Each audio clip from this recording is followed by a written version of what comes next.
our connection with the soil is way deeper than the fact that it gives us food, water, oxygen. Our connection with the soil lives in our body. This is like a huge mystery that you've probably never even imagined. It's definitely not something that they teach us in school, but it rules our lives. So even as I was making this video, something interesting happened. It's like the new age folks here in LA say, I think the universe was trying to teach me something. For the last 24 hours, we've had no Wi-Fi. Now I am driving to my office, which is not really an office, it's actually just my car. I found a little parking space near a hotel where the Wi-Fi is decent, so I have been managing from there. So we're on day 5 of the no Wi-Fi situation. Some things you don't realize how important they are until you don't have it anymore.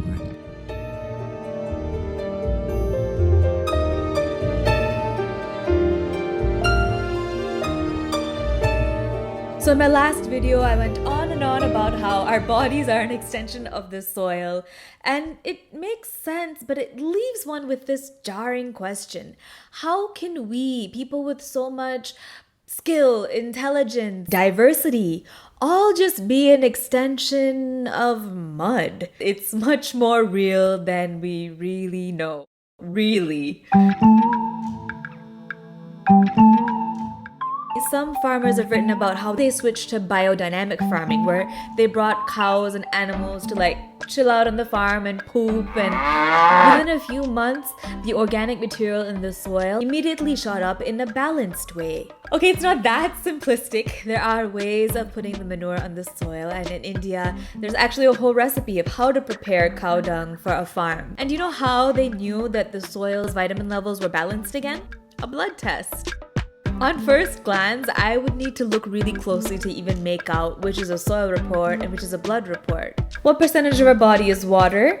And what percentage of the earth is water? The earth has 8.7 million species. We have 10,000 species of bacteria. 90% of the cells in our body aren't even human. They're other organisms. That explains a lot. As I was reading about all this, another huge piece to the primal puzzle fell upon my head and I wasn't even looking for it.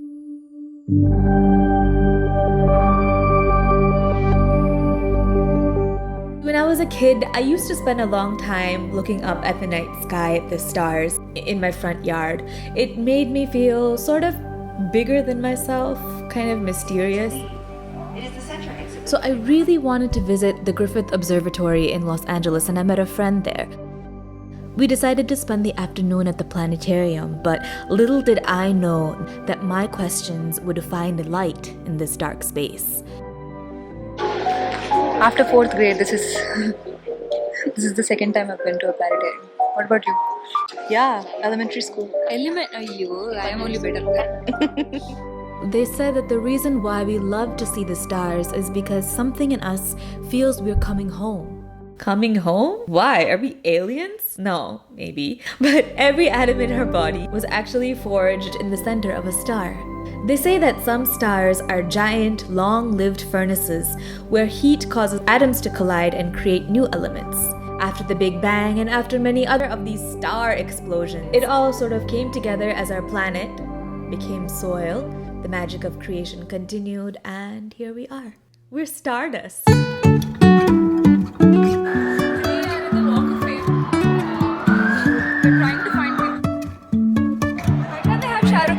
I don't think he's made it here. Okay, not that kind of star.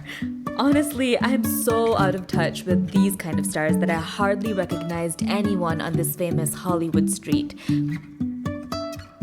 Personally, I prefer the stars that burn out in the sky. I actually had astronomer on my list of possible career choices. But then I learned about astronomy in India. Thousands of years ago, saints and seers actually spoke about constellations and various cosmic phenomena that many scientists talk about today. These star explosions, like the Big Bang, are actually described as Hindu gods. Well, there's a Western term for this too. It's called microcosm and macrocosm. When I was in India, I had this opportunity to visit Kashi or Varanasi. On the last day when we were about to leave, I remember having to tear myself away from the place. Something in me felt so deeply in tune with a larger force. That's because the city is geometrically designed for an individual person to experience an alignment with the cosmos.